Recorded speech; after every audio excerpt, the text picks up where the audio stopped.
Nós já estamos com o Marcelo Favalli, nosso especialista em direito internacional aqui presente. Benjamin Netanyahu está se manifestando numa coletiva. Vamos ao vivo agora com a tradução de Marcelo Favalli. October 7th, Israel has been at war. Israel did not start this war. Israel não começou essa guerra, mas o Benjamin Netanyahu faz um pronunciamento primeiro à nação, depois ele vai responder a perguntas da imprensa. Eu vou fazer um rápido recuperado aqui, porque ele falou coisas muito importantes, dizendo que esta é uma guerra não começada por Israel, mas que vai ser terminada por Israel. Netanyahu, que é o primeiro-ministro, o chefe de governo dos israelenses, diz também que tem um compromisso com o presente e com o futuro e diz, em palavras genéricas, que vai vencer o mal, que a barbárie não vai vencer desta vez. Crimes terríveis foram cometidos, inimagináveis.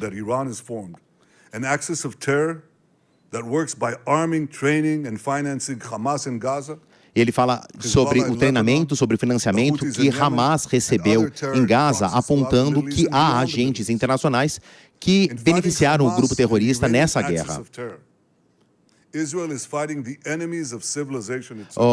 O Israel está lutando contra inimigos da civilização. E que esse início dessa guerra, obviamente, é muito claro quem deu o primeiro passo. E, mais uma vez, ele usa a palavra evil para falar do mal. E agora ele cita o que ele chama de ataque deliberado e cruel contra inocentes. Então, ele fala também que é preciso, depois que a guerra acabar, em determinado momento, levar o Hamas à responsabilização desses crimes de guerra que foram duplamente cometidos contra as populações propriamente de Gaza e depois contra as populações de Israel. Então, enquanto o Hamas continuar usando os palestinos como escudos humanos, e o Hamas vai continuar usando os palestinos como escudos humanos, e que também a estratégia do Hamas é se esconder pelos basements, pelos porões, pelas vias subterrâneas. E aí o Netanyahu faz uma série de listas, faz um listado das dificuldades para acessar, então, esse core, esse núcleo do Hamas, apontando principalmente uma das grandes acusações já históricas de Israel, dizer que o Hamas usa a população palestina como escudos humanos. Aliás, ele repete essa expressão algumas vezes ao longo do discurso. E que o Hamas se põe como um braço administrativo que cuida, teoricamente, da população de Hamas, cuida da população da faixa de Gaza, mas, na verdade, é apenas um uso político para defender as suas ideias terroristas e usa essa população como massa de manobra.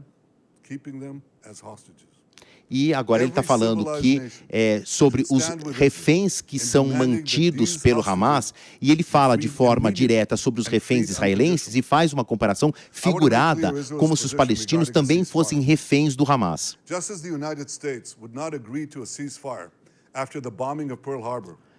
Como assim os americanos também não concordaram com o cessar-fogo depois do bombardeamento de Pearl Harbor? E aí, claro que Netanyahu volta no tempo, como um episódio colocou os Estados Unidos na Segunda Guerra Mundial, para justificar que um cessar-fogo neste momento não é uma opção de Israel e que ele não fala em termos de opção, mas ele diz que uma alternativa, e a única que ele encontrou, foi responder com força armada à agressão inicial do Hamas.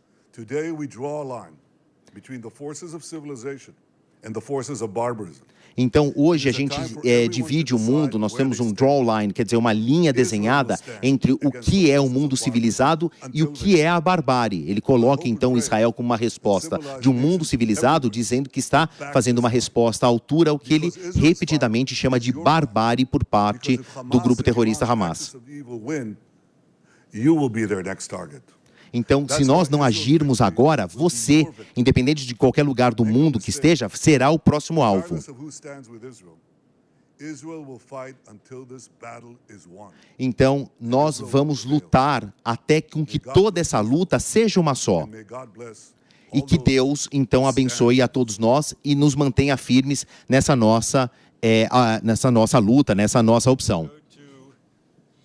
News 18 India, Niraj. Agora, depois dessa rápida introdução, o Benjamin Netanyahu vai abrir para perguntas da imprensa internacional. Good evening, sir. Good evening. Neeraj from India. O primeiro a perguntar é um jornalista da Índia. My question to you is that how do you see the India's stand? E ele pergunta, então, como é que ele tem visto a participação do governo indiano. É uma pergunta muito específica, óbvia, sobre o governo indiano, a participação do governo indiano nesse conflito.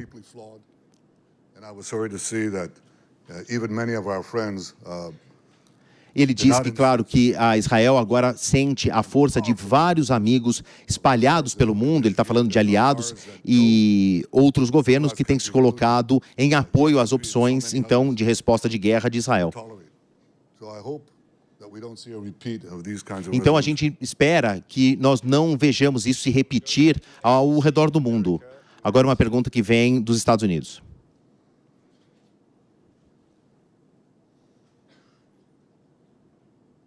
Thank you, sir. It seems that the level of support that you have amongst the Israeli public has dropped.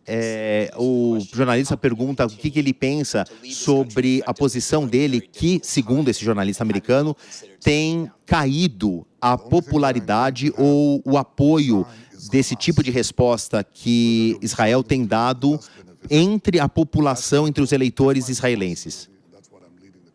Então ele falou, eu estou liderando um país numa resposta que nós teríamos de ter dado mesmo. Então, é claro que não existe aí um consenso, não um apoio em todo o país. Mas todos os apoios têm chegado de maneira inacreditavelmente. E aí ele fala, claro, de um apoio que ele vem da sociedade civil, ele coloca aí uma lista de apoios internacionais. Outra pergunta?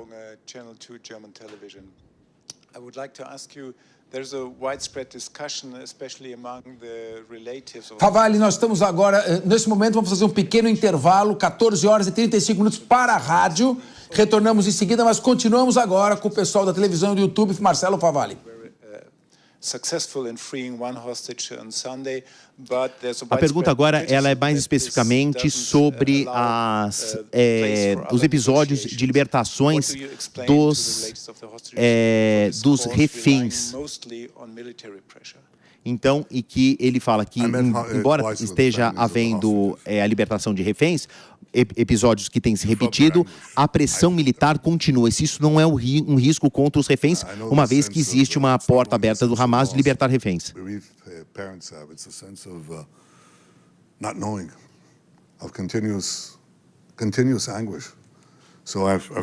Claro que ele fala que ele entende a posição dos pais, né, se referindo a pais dos reféns, que mantém ali um nível de angústia muito alto. Um nível de angústia muito alto devido ao mesmo momento que esses pais, que esses familiares estão esperando uma libertação dos reféns, eles também têm visto um avanço da nosso avanço militar. Então é isso, ele diz que não vai retroceder, que a única resposta, então, como ele fala, under pressure, é manter a pressão. Então, é uma resposta do Hamas mediante a pressão que está sendo mantida por Israel.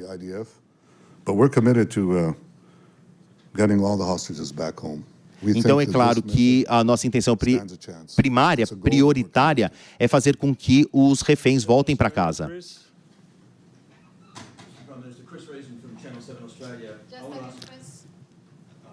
Uma pergunta aparentemente vem da Austrália.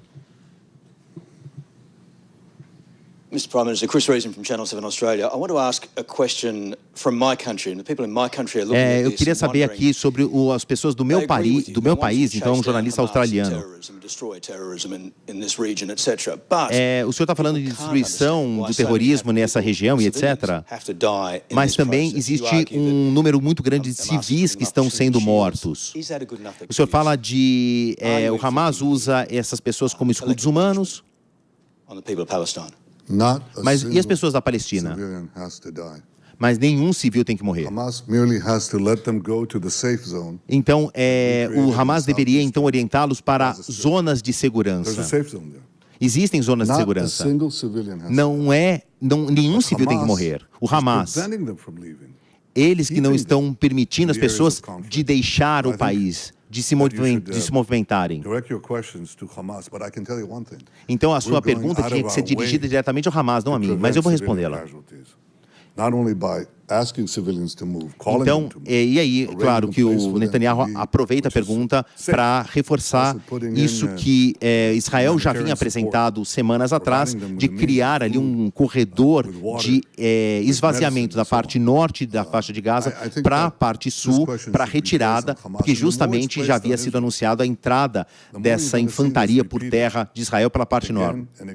E ele tem responsabilizado, então, o Hamas por não ter feito essa mobilização, o movimento dos civis dentro da faixa de Gaza, da parte norte para a parte sul. E ele repete que nenhum desses civis deveria ter sido mortos, e aí ele diz que essa aí é uma essência do terrorismo. Mas nós não podemos desistir da luta. Então, essa realmente é uma consequência desastrosa. Então, isso também serve para uma resposta, como você está falando, para o seu país. Nós estamos fazendo todos os esforços. Vou te dar aí mais exemplos.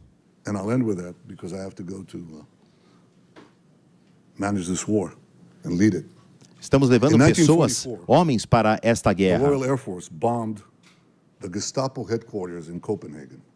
E aí ele cita outros casos históricos, um bombardeio que houve em Copenhague, falando justamente da Segunda Guerra Mundial, de um bombardeio contra a Gestapo. Também houve um bombardeio contra Pearl Harbor, também colocando esse capítulo da Segunda Guerra Mundial, que introduz os Estados Unidos na Segunda Guerra Mundial, para dizer que aquilo, nada disso foi colocado como crime de guerra. O bombardeamento da Gestapo em Copenhague, o ataque dos japoneses a Pearl Harbor, por que isso não foi nunca colocado num capítulo da história como um crime de guerra? Isso é o nosso direito de defesa.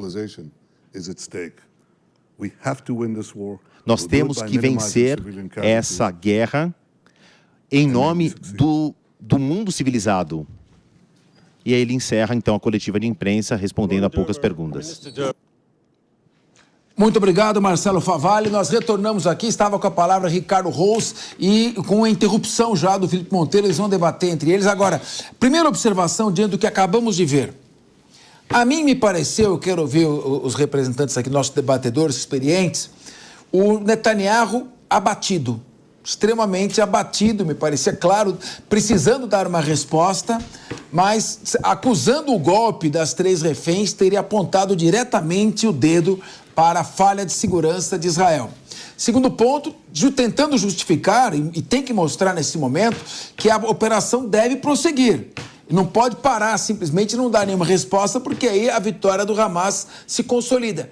Mas, ao mesmo tempo, o Hamas vai marcando pontos significativos na opinião pública mundial, na medida em que os efeitos colaterais vão aparecendo. O que fazer aqui, Netanyahu? Uma pressão enorme agora, direta, um jogo psicológico muito duro dos terroristas, colocando as reféns para falar e apontar o dedo. São israelenses apontando o dedo para o primeiro-ministro de Israel. Esse é um golpe duríssimo. E, ao mesmo tempo, ele mostra a necessidade de avançar para cumprir os objetivos operacionais, mas com a opinião pública condenando a destruição de Gaza e os efeitos colaterais. Como se proceder nesse momento? Eu queria que você retomasse a sua palavra naquilo que você estava falando, comentasse isso e o Felipe Monteiro depois já fizesse a sua parte. Capês, a situação do Netanyahu é muito difícil. A pressão internacional é imensa. Agora, então, depois desse vídeo das reféns, ela aumentou, nitidamente, a gente percebe pela fisionomia do Netanyahu, a complexidade que ele vem vivendo, a pressão que ele vem vivendo. Primeiro que já havia porque houve, e como já foi dito aqui no Linha de Frente, em vários outros programas aqui na PAN, pós essa incursão terrestre, pós a neutralização do Hamas, se de fato isso acontecer, porque a gente vê que a pressão acontece a cada dia, a vida do Netanyahu já não estava fácil. Okay? Aí a população de Israel já ia olhar para ele e falar, e aí, como é que foi aquela falha que aconteceu lá, como é que nós chegamos a isso? E agora, no meio desse processo, com essa pressão internacional imensa em cima do que está acontecendo na faixa de Gaza, a vida dele está bastante complexa, bastante complexa. Todos nós nos preocupamos com os reféns. Todos nós nos preocupamos com a vida dos civis. Não podemos esquecer que Israel é quem foi atacado e que os criminosos são o Hamas. Então, acho que teve um momento na entrevista, inclusive, que Netanyahu falou assim, você deveria perguntar ao Hamas. E é um fato. O que está faltando é nós condenarmos esse grupo terrorista, que é quem estão com os reféns, mais de 230 pessoas. São eles que deveriam liberar esses reféns. É esse grupo criminoso que tem que ser responsabilizado e os dedos devem ser apontados a esse grupo criminoso. Israel tem o direito de se defender, sim. Óbvio que é uma situação extremamente complicada, então quanto mais tempo passa, mais essa narrativa vai sendo pró-Hamas. Então, talvez a gente pode até dizer que Hamas, que cometeu esse crime, hoje, de certa maneira, já vem ganhando essa guerra de narrativas mundo afora, o que é absurdo. Um grupo terrorista sair de alguma maneira vitorioso nesse processo.